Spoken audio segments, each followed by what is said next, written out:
자, 이번 시간에 이제 동의 있는 전대차, 동의 없는 전대차 얘기를 해야 되는, 다시 앞에서 했던 얘기를 보면서 같이 말씀을 드리겠습니다. 그래서, 자, 임차인의 권리라고 해서 비용 상환 청구권이라고 하는 것이 있었죠. 그래서 우리 비용 상환 청구권은 점유권 할 때 공부하시고 유치권 할 때 공부하시게 되는데 두 가지죠. 필요비 상환 청구와 유익비 상환 청구 두 개를 묶어서 부를 때 비용 상환 청구권이라고 부르게 됩니다.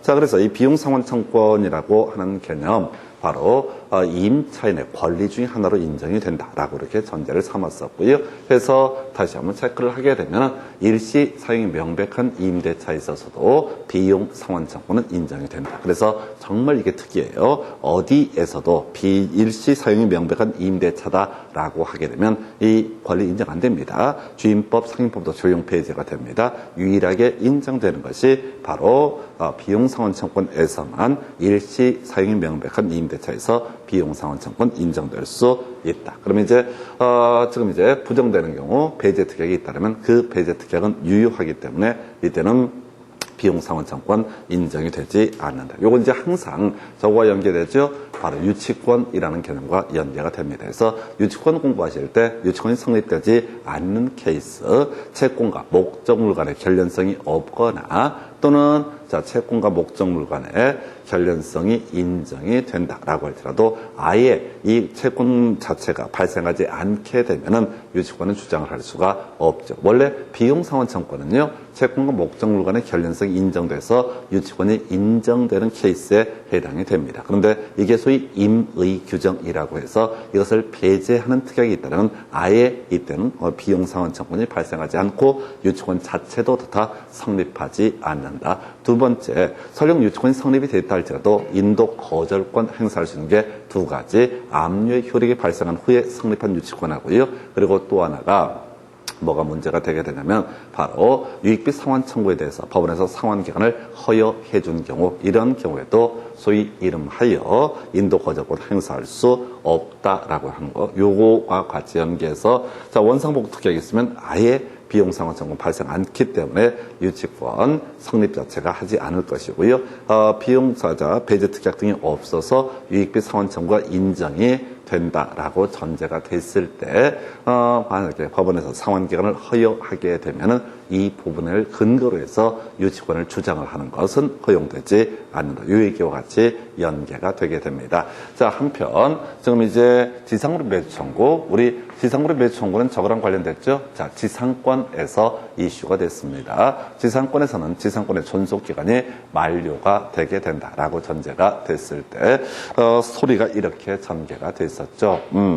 지상권의 존속기간 만료가 됐다라고 했을 때 지상권자가 계약 갱신 청구를 할 수 있고 들어주지 않게 되면 지상물의 매수를 청구할 수 있다라고 이렇게 논의가 됐습니다. 그래서 가장 기초적인 게 제가 토지 임대차에 있어서 임대차 기간이 종료가 됐고 지상에 임차한 토지 위에 지상 건물을 현존하고 있을 때 임차인의 임대인에 대해서 계약 갱신 청구를 했는데 들어주지 않게 되면 이때 지상물의 매수 청구의 문제로 가게 된다. 또 임차인 잘못 없이 건물 철거에 대한 문제가 터지는 게 뭐냐면 존속기간의 정해용 없는 임대차에 있어서 임대인이 해지의 의사를 표시하게 되면은 이때는 6개월 후에 효력이 발생하는데 이 경우에도 바로 소위 지상물의 매수를 청구할 수 있었고요. 자, 그 다음에 없었던 게 이기분 차임연체와 일시 사용이 명백한 임대차에 있어서는 지상물의 매수 청구권 인정되지 않는다. 한편 매수 청구가 있게 되면 매매 계약이 체결된 것과 같아서 경우 지상권 얘기와 비교해서 지상물의 매수 청구가 문제가 될 테고요.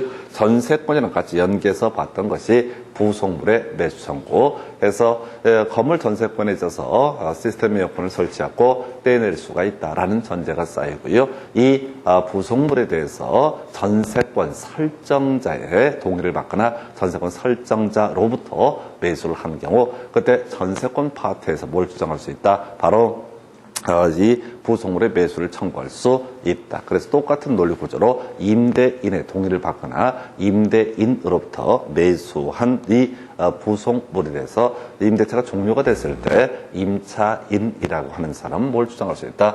부속물의 매수 청구를 주장할 수 있다. 그러나 주로 이슈가 되는 게 바로 부합이 됐을 때는 부속물이 아니기 때문에 소위 부속물의 매수 청구라는 것은 허용되지 않는다. 이렇게 논의를 삼게 되죠. 그 외에 이익이면 사임연체도 있었고요. 하여튼 이 정도가 임차인의 권리 한 번에 안 됩니다. 항상 지상권, 전세권, 유치권 이 얘기를 비교해가면서 봐야 되는데 자 30회 때 출제가 안 됐었는데 평균적으로 매년 한 문제 구성되는 것이 전대차라는 주제가 출제가 되게 됩니다. 전대차는요 2가지 경우수로 나눠집니다. 동의 있는 전대차와 동의 없는 전대차. 이때 동의라고 하는 것은 임대인의 동의를 의미하게 됩니다. 그래서 하여튼 문제 구성할 때 동의 있는 전대차와 동의 없는 전대차 두 개 비교해 가면서 출제가 되게 되는데 일단 뼈대만 잡게 되면은 동의 있는 전대차가 됐든 동의 없는 전대차가 됐든 전대차 계약 자체는 유효한 것으로 해석을 해야 됩니다. 우리 기억해 보실까요? 자, 매매에 있어서 매도인의 담보 책임이라는 개념이 하나 문제가 됐었죠. 매도인의 담보 책임이라는 것이 이슈가 됐었고요. 그때 남의 물건 팔아먹을 수 있다고 그랬었거든요. 전부 타인 권리 매매에 있어서 선의 매수에 뭐 할 수 있었어요? 계약 해지하고 손해배상을 청구할 수 있다. 악의 매수인은 계약 해지는 할 수 있지만 손해배상은 청구할 수 없다. 그래서 왜 그러냐 그랬을 때 악의 매수인은 딱 한 번만 손해배상을 청구할 수 있다라고 설명을 드렸습니다. 어디에서 저당권 등 실행에 따라서 그 권리를 취득할 수 없게 됐을 때 이때 바로 이때 한정해서 소위 지금 이제 가능했었죠. 손해배상 청구가. 그래서 그렇게 그래서 똑같은 논리 구조로 동의 있는 전대차든 동의 없는 전대차든 특히 동의 없는 전대차가 출제 이슈가 되는데 일단 전대차 계약 자체는 어떻다? 유효하다. 한 번만 더 가볼까요? 타인의 물건을 매도하는 계약을 체결했습니다. 그 계약 무효입니까? 유효입니까? 계약 자체는 어떻다? 유효하다. 이렇게 논의가 됐어요. 그래서 남의 물건을 파는 계약 자체는 어떻다? 유효하다. 그런데 만약에 남의 물건, 내 물건이 아닌데 딴 사람한테 팔고 등기까지 넘겨줬다. 그런 무효가 되게 됩니다. 처분 권한이 없기 때문에. 그래서 자, 요런 얘기를 같이 이제 전제를 할 텐데 전대차. 자, 이렇게 가는 거죠. 갑이라는 사람이 자, X 부동산에 대해서 을에게 전대차 계약을 체결을 하게 됩니다. 자, 이 상태에서 을이 누구한테 또 병한테 이걸 다시 또 임대차 계약. 이걸 이름하여 뭐라고 한다? 전대차 계약. 그래서 이들의 이름을 부르면 갑은 임대인이고요. 을은 임차인이 됩니다. 그런데 전대차 계약이라는 게 전제가 되면 이 을이라는 사람을 뭐라고 부르냐면 전대인이라고 부르고요.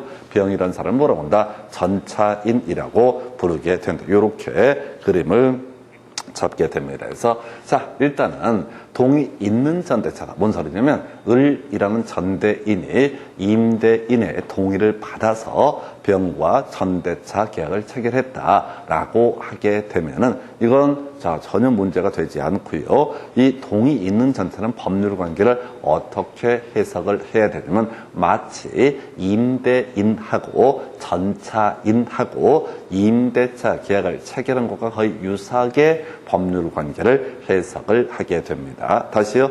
동의 있는 전대차가 있다라고 전제하면 임대인하고 누구하고 전차인하고 마치 임대차 계약을 거의 체결한 것처럼 어떻다 법률 관계를 해석을 해야 된다. 그럼 이제 처음부터 가볼까요? 우리가 이제 임대차라고 하는 거 이렇게 가는 거죠. 갑이라는 사람이 임대 목적물의 소유자, 을이라는 사람이 임차인이다라는 것이 전제가 되게 되면 스토리가 이렇게 가게 됩니다. 자, 지금 이제 임대인은 임차인한테 목적물을 사용 수 있게 해줘야 되고 임차인은 뭘 해야 된다? 임대인에게 차임을 지급을 해야 되는 관계. 이게 일반적인 임대차의 모습이 됩니다. 근데 임차인 을이 자, 갑의 동의를 얻어서 병과 전대차 계약을 체결하게 되면 마치 임대인하고 전차인이 임대차 계약을 체결한 것처럼 어떻다 법률 관계를 해석을 하게 된다. 그러면 이제 우리 앞에서 공부했던 거 전차인의 권리라고 해서 우리 임차인의 권리에 뭐가 있었냐면 비용 상환 청구권, 지상물 매수 청구권, 부속물 매수 청구권, 일정한 요건을 갖췄다는 전제에서 이런 권리를 주장할 수가 있다고 그랬습니다. 그러면 동의 있는 전대차에서 전차인 병은 누구에 대해서 임대인 갑에 대해서 비용 상환 청구권 또는 지상물의 매수 청구 또는 부속물의 매수 청구 이런 것들을 어떻다 주장할 수 있다 이렇게 가는 거고요. 대신 이제 차임이라고 하는 것은 누구한테 지급을 해야 된다? 바로 임대인에게 지급을 해야 된다. 왜? 갑하고 병하고 마치 임대차 계약을 체결한 것처럼 해석을 해야 되니까 원래 임차인이 임대인한테 비용상환 청구, 지상물의 매수 청구, 부속물의 매수 청구를 하는 건 별개의 문제로 그 전에 차임을 지급할 의무가 있듯이 전차인이라고 하는 사람 누구한테 임대인한테 바로 임차료, 차임 등을 지급할 의무가 있다. 이렇게 가시는 거예요. 다시요. 동의 있는 전대차는 마치 어떻게 해석을 해야 된다고요?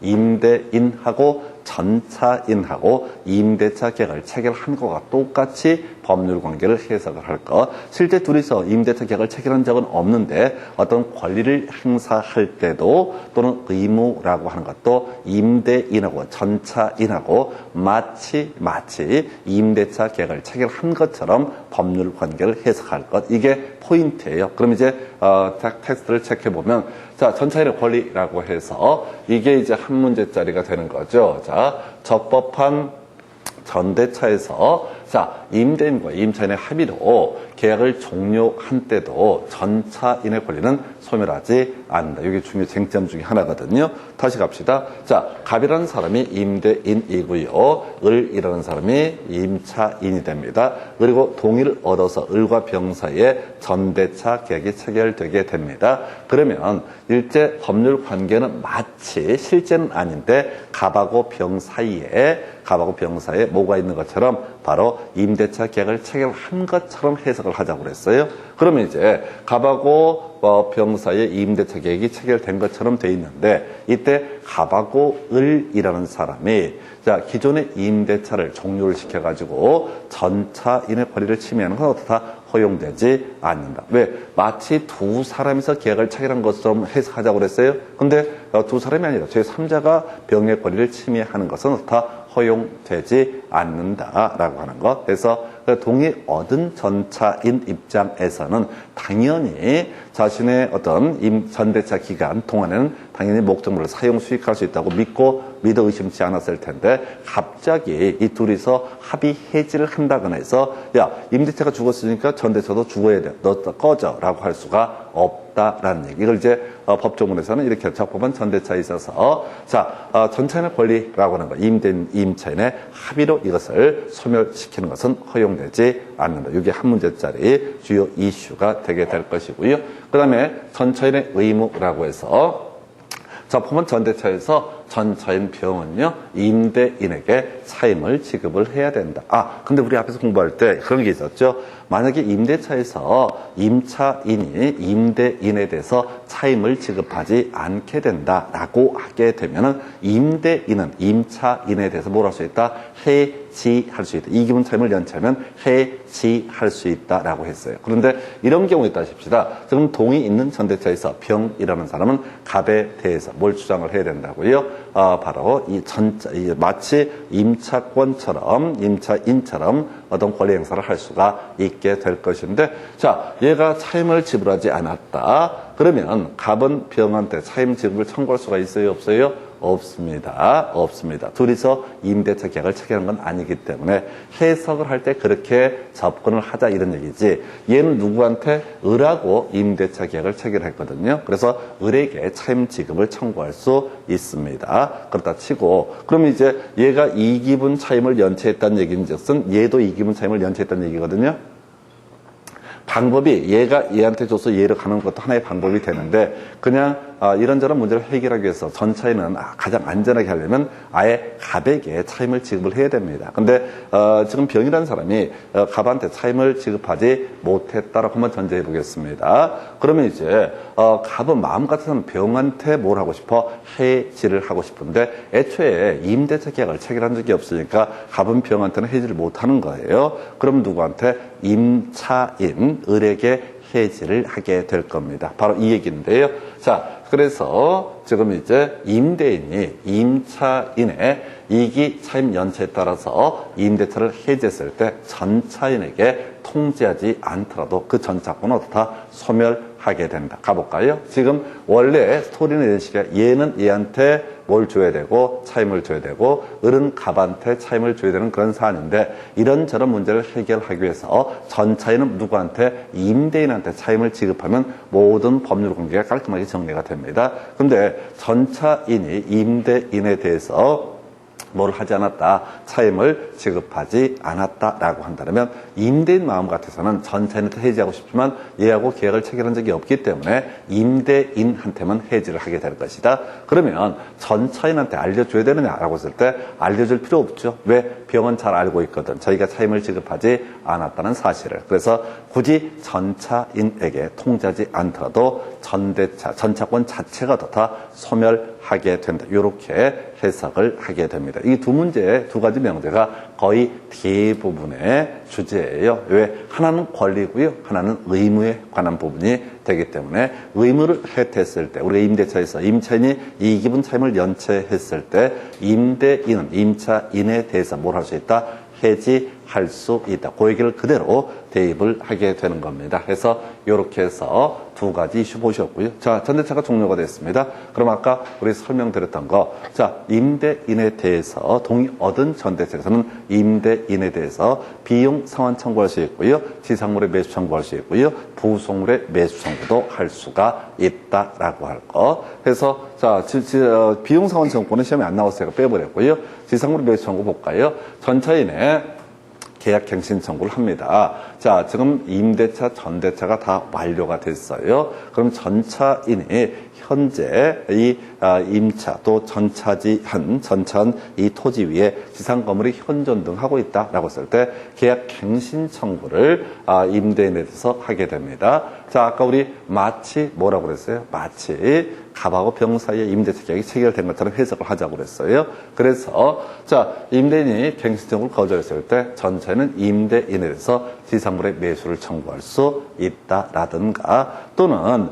자, 전차인은 임대인에 대해서 부속물의 매수를 청구할 수 있다라고 되어 있습니다. 이게 또 똑같은 논리 구조예요. 아까 우리가 원래 이런 식이었죠. 부속물 매수 청구를 하기 위해서는 임대인의 동의를 받거나 임대인으로부터 매수를 했을 때 부속물의 매수를 청구할 수 있다. 그럼 소리 똑같습니다. 전차인의 입장에서도 임대인의 동의를 받거나 임대인의 또 동의를 받거나 임대인으로부터 매수를 하거나 뒤에 자세한 내용은 별 필요 없고 결국은 임대인의 동의 또는 임대인의 으로부터 매수를 한 경우 이런 부속물의 매수를 청구할 수 있다. 별로 중요치 않습니다. 답이 안 되니까 이런 것들은. 그리고 또 하나, 전차인은 이제 전대차가 종료가 됐을 때 임대인에 대해서 목적물의 반환 의무를 지게 된다. 이렇게 해석을 하게 됩니다. 이게 이제 전차인의 권리예요. 그런데 지금 색깔 입혀진 것만 기억을 하시는 거야. 시험 문제 답이 됐던 건 두 가지야. 자, 임대차 있고요. 그걸 기반으로 하는 전대차 계약이 체결되게 됩니다. 그러면 마치 해석을 할 때 어떻게 해석을 한다? 바로 임대인하고 전차인 사이에 임대차 계약이 체결된 것처럼 해석을 하게 된다. 그래서 얘기를 수토로 단순화시키면 자, 전차인의 권리라고 하는 것은 뭐라고요? 바로 전차인의 권리. 자, 그냥 전대차 기간 동안 목적물로 사용 수익할 수 있다. 이렇게 갈 텐데 만약에 임대인하고 임차인이 합의를 해서 전차인의 권리를 침해하는 그런 합의가 있다 할지라도 전차인의 권리는 어떻다? 소멸하지 않는다. 이렇게 이제 하나 봐야겠고 두 번째 이슈. 전차인의 의무라고 해서 전차인은 임대인에게 뭘 해야 된다? 차임을 지급할 의무가 있다. 근데 이기분 차임 연체를 했을 때 자, 임대인이 전차인한테 해지를 하고 싶어도 계약을 한 적이 없기 때문에 부득이하게 임차인에게 해지 통고를 하게 됩니다. 그랬을 때 전차인에게 통지하지 않더라도 전차인은 어떻다? 당연히 권리를 보호받을 수 없다라고 하는 거. 전차권 자체가 다 소멸할 수 있겠다. 이렇게 해석을 하게 되는 거예요. 그래서 자, 다시 갑시다. 자, 전차인 잘못 안 했어. 그러면 어떻다? 전차권은 소멸시킬 수가 없다. 전차인 잘못했어. 즉 이기분 차임 연체를 했어. 그러면 전차권은 어떻다? 굳이 전차인에게 통지하지 않더라도 전차권은 소멸하게 된다. 이렇게 두 가지 관점 해서 결과적으로 지금 이제 권리 의무라고 하는 관점에서 주로 지금 전대차 기간 중을 중심으로 문제 구성이 이루어집니다. 뭐 이런 애들은 다 사이드 지문이에요. 그래서 큰 쟁점이 되지 않을 것이고요. 다시 갑시다. 전차인은 전대차 기간 동안 어떻다 사용할 수 있다. 그런데 임대인하고 임차인이 합의를 해서 전차권을 소멸시키는 것은 어떻다 허용되지 않는다. 왜? 전차인의 권리이기 때문에. 이에 비해서 전차인은 차임을 누구한테? 임대인한테 지불을 해야 되는데 이 사람이 차임을 지불하지 않아서 임대인이 부득이하게 임차인에게 해지를 통지하게 되면은 전차인에게 통지하지 않더라도 전차권 자체는 어떻다 소멸하게 된다. 아주 심플해요. 그래서 되게 복잡해 보이지만 지금까지 문제 구성이 동의 있는 전대차 할 때는 전차인의 권리 발생과 또는 이제 소멸 이 두 가지 주제를 가지고 시험 문제 구성이 되게 됩니다. 그래서 이게 동의 있는 전대차라는 개념이 되게 될 것이고요. 자, 이제 동의 없는 전대차 얘기를 봐야 되는데 미리 출발해 보겠습니다. 우리 앞에서 이런 얘기들을 했었어요. 자, 지금 이제 동의 없는 전대차를 했을 때 임대인은 임차인에 대해서 그 계약을 해지할 수 있다. 잘못했던 거 몇 가지 있었죠? 다시 갑시다. 해지 사유 다시 머릿속으로 한번 정리를 해보겠습니다. 첫 번째, 아무 잘못 없을 때 해지할 수 있는 경우가 있었죠. 존속기간 정함이 없는 임대차에 있어서는 6일에 해당되죠. 전세권은 6류, 임차권은 6일 해서 임대인이 해지 통지하게 되면 6개월 후에 효력 발생하고 임차인이 해지 통지하면 1개월 후에 효력 발생한다. 한편 임차인이 잘못했을 때 해지 사유 두 가지죠. 이기분 차임 연체라고 하는 것이 하나가 있었고요. 또 하나가 뭐라고요? 동의 없는 전대차. 임차인은 지위 자체가 뭐라고요? 임차 목적물을 자기가 직접 사용하고 뭘 해야 된다? 바로 차임을 지급할 의무가 있는데 차임을 지급하지 않았다라고 하면 이기분 차임 연체했으면 임대인은 임차인에서 해지할 수 있고 자기가 사용하지 않고 제3자를 위해서 제3자가 사용하도록 지멋대로 전대차 계약을 체결했다. 동의 없는 전대차가 있게 되면 역시 뭘 할 수 있다? 해지할 수 있다. 요 얘기와 같이 연계되는 부분을 이제 볼 거예요. 즉 동의 없는 전대차는 기본적으로 어떻다? 해지 사유가 되게 된다. 동의 없는 전대차는 뭐라고요? 해지 사유. 다시 갑시다. 임대차가 뭐라고요? 임차인의 입장에서 임차 목적물을 인도받아서 자기가 사용하고 차임을 지불할 의무를 지게 되는 관계를 어떻다? 바로 임차권이라고 해석을 합니다. 근데 차임을 지불하지 않게 되면 이기분 차임 연체면 어떻다? 해지 사유가 될 것이고 또는 자기가 사용하지 않고 제3자한테 지 멋대로 동의 없이 전대차를 했을 때 이 사람 임차인으로서의 책무를 져버린 겁니다. 그래서 임대인은 어떻다? 해지할 수 있다. 그래서 스토리 자체가 뭐라고요? 동의 없는 전대차 얘기를 할 때는 가장 기본이 뭐라고요?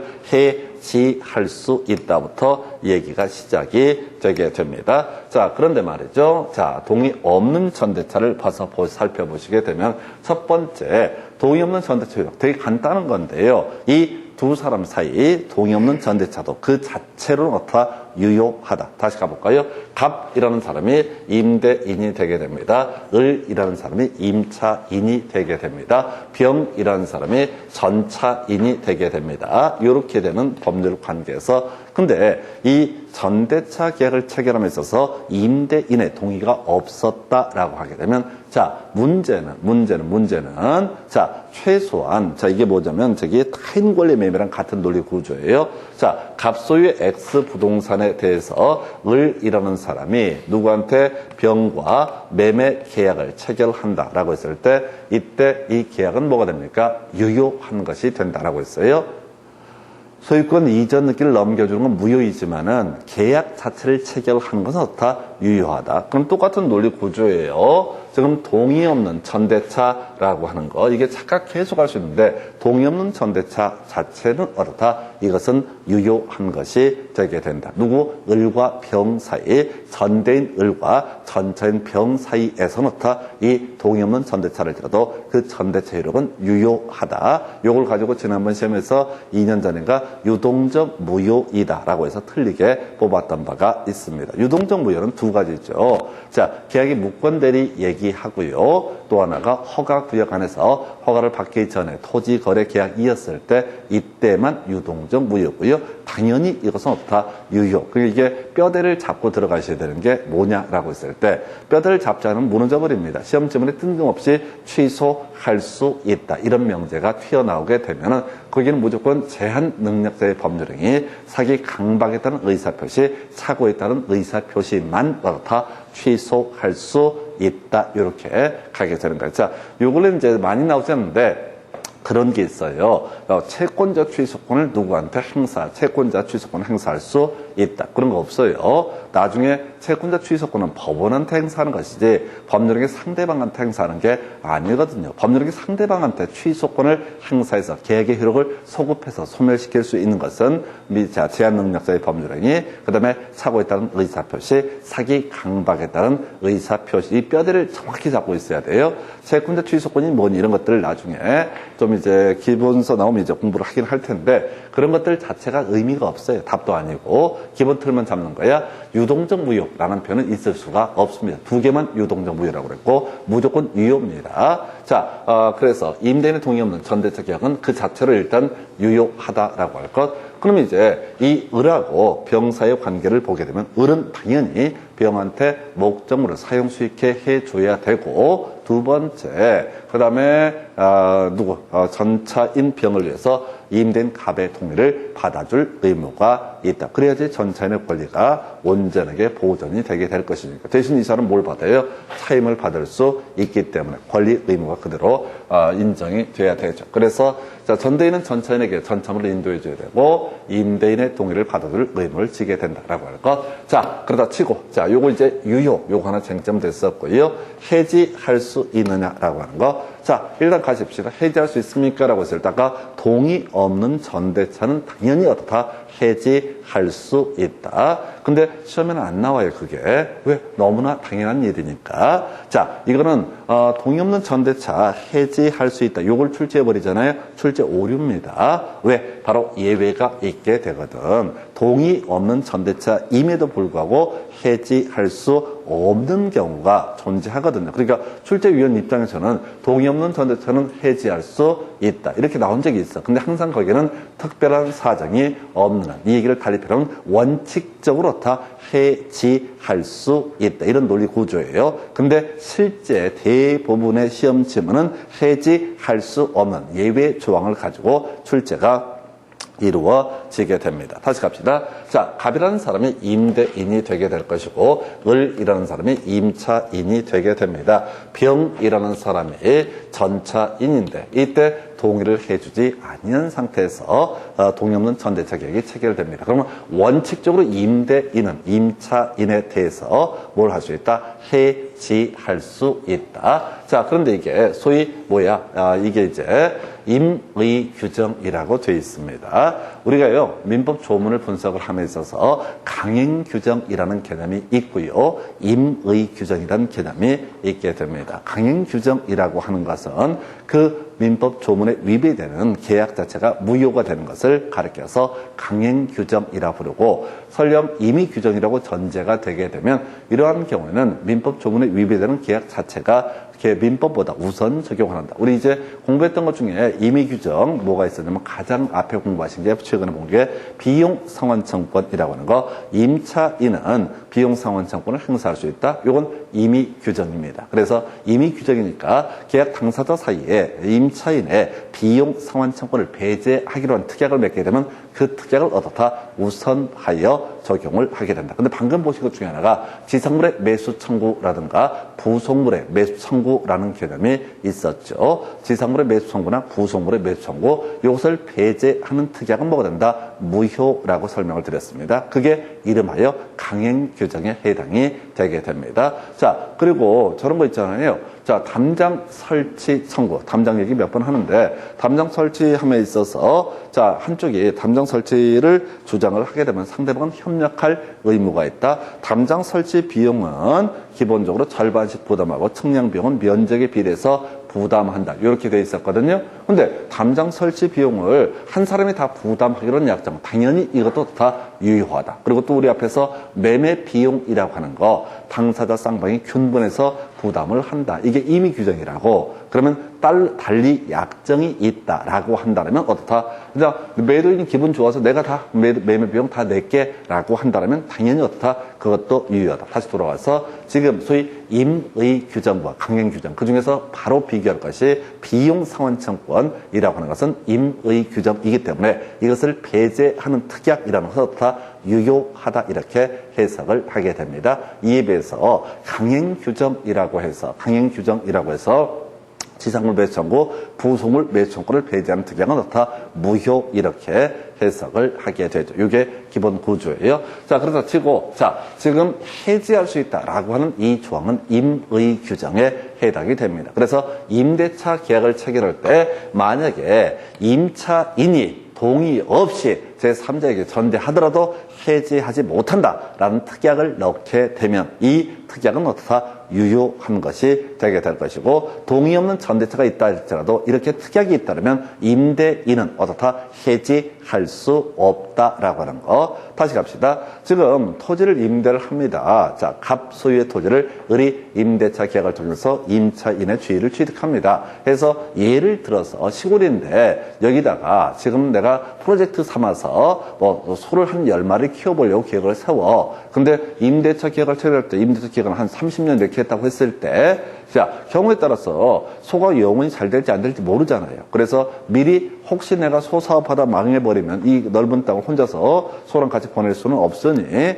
전대차를 할 수 있게 미리 허락을 해달라. 즉 동의 없는 전대차를 하더라도 그냥 해지할 수 없던 특약을 넣어달라라고 임차인이 요구할 수 있다는 것이죠. 그래서 임대인이 좋아, 알았어. 어차피 나는 세만 받으면 되는 거니까 자, 동의 없는 전대차에도 해지는 안 할게 라는 특약을 넣게 되면은 자, 이것은 어떻다? 바로 동의 없는 전대차가 있다 할지라도 이 특약 자체가 유효하기 때문에 이때는 해지할 수 없다라는 해석에 다다르게 됩니다. 그래서 지금 배제 특약 존재 얘기 나와 있죠. 그래서 동의 없는 전대차에 대해서 임대인의 해지권을 배제해버리는 그런 특약이 잇따르면 자, 임대인의 해지권 자체가 임의 규정이기 때문에 이 특약은 어떻다? 유효한 것으로 해석을 하게 된다. 이렇게 봅니다. 유효한 것으로 해석을 해요. 그래서 만약 이런 배제 특약이 잇따르면 당연히 동의 없는 전대차가 있다 할지라도 자, 임대인은 해지할 수가 없다. 이게 이제 하나의 이슈가 되게 될 것이고 최근에 나왔던 주제 29회 때 출제가 됐어요. 두 번째 이슈 소규모 전대차라고 하는 것이 나오게 됩니다. 그래서 동의 없는 소규모 전대차 이때는 해지할 수 없다. 이렇게 뼈대를 잡게 돼요. 여기 이제 어떤 케이스냐면 우리 중개업소 같은 경우도 있을 수가 있는데 자, 이런 경우 볼까요? 전에 이제 문제가 됐던 것이 자, 그 가구점에서 가구점을 운영을 하는데 자, 가구점 X 소유, 갑소유의 X 가구점 이 건물을 을이 임차인이 되게 됩니다. 그래서 자, 이 사람은 여기서 어떻다고요? 그냥 용도에 따라서 사용. 자, 가구점 운영하면 되는 겁니다. 그런데 이 중에 이게 한 50평이라고 치고 한 평 정도나 2평 정도를 자기 부인 명의로 전대차 계약을 체결하게 됩니다. 전대차 계약을 체결해서 한 2평에서 뭘 하는 거냐면 테이크아웃 커피 전문점을 하는 거예요. 그러면은 지금 법률 관계를 따지면은 임차인 을은 자, 자신의 부인이긴 하지만은 이 사람한테 자, 이게 관련 법령에 따라서 뭐 테이크아웃 전문점을 하려면 인허가 이런 걸 받아야 된다고 신고를 해야 된다고. 그래서 전대차 계약서를 쓴 거야. 형식적으로. 그래서 얘한테 동의 없이 자, 전대차를 했던 사안이다. 이 사안은 애초에 동의 없는 전대차에 대해서 임대인의 해지권을 배제하는 특약이 없는 상태입니다. 자, 그랬을 때 자, 갑이 자, 을에 동의 없는 전대차를 이유로 해서 해지할 수가 있을 것이냐. 우리 판례에서는요, 배신행위라고 볼 수가 없다라고 보여지면 동의 없는 전대차라고 할지라도 다 해지할 수 없다라고 되어 있어요. 자, 그래서 이게 지금 배임행위라고 볼 수 없다는 게 배신행위라고 볼 수 없는 게 지금 50평짜리 건물에서 한 평, 두 평 이렇게 다른 용도로 쓴다. 이거 아예 다른 용도로 쓰면 동의 없는 전대차가 되겠지만은 자, 테이크아웃 커피 전문점 하나 만들려고 이렇게 했는데 이 갑이 뭐 의뢰하고 기분이 나빴나 보지. 그래서 엿 먹어라 해서 너 동의 없는 전대차 했지? 나 해지할 거야 라고 했을 때 이것은 어떻다 허용되지 않는다. 그럼 이렇게 합니다. 지금 동의 없는 전대차에 있어서 임대인은 임차인에 대해서 뭘 할 수 있다? 해지권을 행사할 수 있다. 이게 기본 전제가 돼야 되는데 문제는 이런 경우죠. 자, 실질적으로 주요 이슈가 되는 거. 자, 소규모 전대차, 즉 배신행위라고 볼 수 없는 정도의 전대차. 이건 동의 없다 할지라도 해지할 수 없고요. 애초에 임대인의 동의 없는 전대차에 대해서 해지권, 이것을 배제하는 특약이 있다라면 당연히 어떻다? 이것은 임대인은 해지권을 행사할 수 없다. 그리고 임대인의 동의 없는 전대차에 대한 해지할 수 있다. 이 조항은 소위 임의 규정에 해당이 되기 때문에 이런 임의 규정을 배제하는 특약이 있다면 그 배제한 특약 자체가 어떻다? 우선 적용이 되게 된다. 이렇게 해석을 하게 됩니다. 그래서 두 가지에서 임차인의 무단 전대가 임대인에 대한 배신적 행위가 아니라고 한다면 임대인은 임대차를 해지할 수 없게 될 것이고요. 배제 특약이 있다면 역시 동의 없는 전대차를 해지할 수 없다. 그래서 실질적으로 우리가 주로 이슈가 되는 것은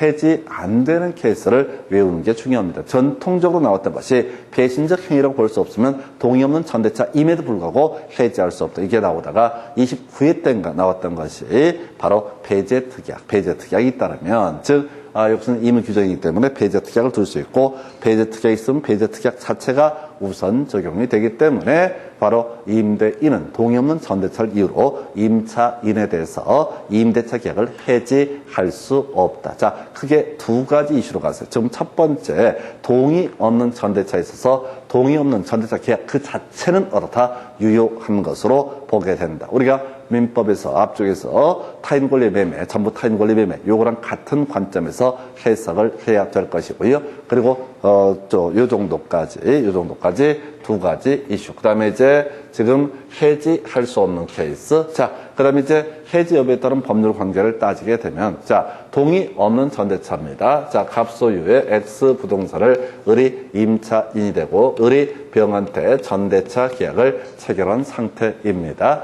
자, 그래서 동의 없는 전대차를 해버렸어요. 그러면 이런 예외 사유에 해당되지 않으면 임대인은 뭘 할 수 있다? 해지할 수 있다. 근데 해지를 할지 안 할지는 누구의 마음이야? 임대인의 마음인 거지. 반드시 해지할 의무가 있거나 이런 것은 또 아니죠. 임대인 입장에서는 어찌 됐든 간에 세만 잘 들어오면은 누가 쓰든 별 상관이 없으면은 그냥 동의 없는 전대차를 그대로 유지하는 것도 하나의 방법이 될 것이다. 그래서 동의 없는 전대차에서 지금 해지할 수 있는데 해지를 하지 않았다. 그러면 지금 이제 누구한테 전차인한테 어떤 얘기도 할 수가 없다. 자기는 세 받고 있으니까 더 이상 얘기를 할 수가 없다. 자, 그런데 해지한 경우를 먼저 보실까요? 해지를 했습니다. 동의 없는 전대차를 이유로 해서 배제 특약도 없고 소규모 전쟁이도 아니고 해서 해지권을 행사하게 되면 이 전차인의 권리 자체도 같이 소멸해버립니다. 왜? 전차인의 권리라는 것은 임차권을 전제로 하는 개념이거든요. 임차권이 전제가 됐을 때 무슨 문제? 전대차 문제가 발생을 하게 되거든요. 근데 임차권 자체가 아예 소멸해버리면 전차권이라는 것은 무에서 완전히 기반 자체가 사라져버리기 때문에 전차권도 당연히 소멸하게 됩니다. 전차권 소멸하게 되면 당연히 이 토지 소유자인 자, 갑이라고 하는 이 임대 목적물의 소유자는 소유물에 관한 청구권, 물권적 청구권 행사를 할 수 있을 겁니다. 해서 가서 보니까 임대인의 동의 없는 전대차를 이유로 임대차를 해지한 경우로서 전차인이 만약에 임차물을 반환하고 있지 않다라고 한다면 당연히 이해자 부당이득 반환 청구 또는 손해배상 등을 청구할 수 있다. 무슨 얘기냐면 이 갑이라는 사람이 동의 없는 전대차, 을에 동의 없는 전대차를 이유로 해서 이 임대차를 해지를 해버렸습니다. 그러면 임대차가 장래돼서 그 효력을 소멸하게 돼요. 그럼 뒤에 있는 전차권이라는 것은 임차권에 기반한 개념이기 때문에 당연히 효력이 없어요. 근데 얘가 계속해서 이 부동산을 사용을 하고 있다라고 하면은 얘는 차임 을한테 받는 게 없거든요. 해지했으니까 차임 받는 게 없으니까. 자, 그동안 사용했던 부분에 대해서는 뭘 주장할 수 있다? 부당이득 반환 청구를 주장할 수 있게 될 것이고, 또는 앞으로 사용하고 있거나 이를 다른 부분을 묶어서 뭘 할 수 있다? 손해배상을 청구할 수 있다. 그럼 달리 표현하면 해지를 하지 아니한 상태에서는 뭐라고요? 부당이득 반환 청구나 손해배상 청구라고 하는 것은 어떻다? 허용되지 않는다. 이렇게 갑니다. 그래서 이게 자, 동의 있는 전대차와 동의 없는 전대차 거의 매년 출제가 되고요. 다만 30회 때는 출제가 되지 않았던 주제가 거의 어찌됐든 간에 이 둘 중에 하나는 무조건 나온다고 생각을 하셔야 돼. 다시 외워보도록 하겠습니다. 동의 있는 전대차라고 하는 거 핵심 이슈로 마치 임대인하고 전차인이 임대차 계약을 체결한 것과 유사하게 법률 관계를 해석을 한다. 그래서 자, 전차인의 권리 의무에 관한 부분이 쟁점이 되겠죠. 그래서 동의 있는 전대차에서는 이미 더 합법적으로 적법하게 이 전차권을 취득을 했다고 했을 때 임대인 또는 임차인 사이에 일정한 합의가 있다 할지라도 전차권은 어떻다? 소멸되지 않는다. 한편 전차인이 이기분 차임을 연체해서 임대인이 전차인한테 임대차 계약을 해지하고 싶은데 둘이서 임대차를 맺은 적은 없기 때문에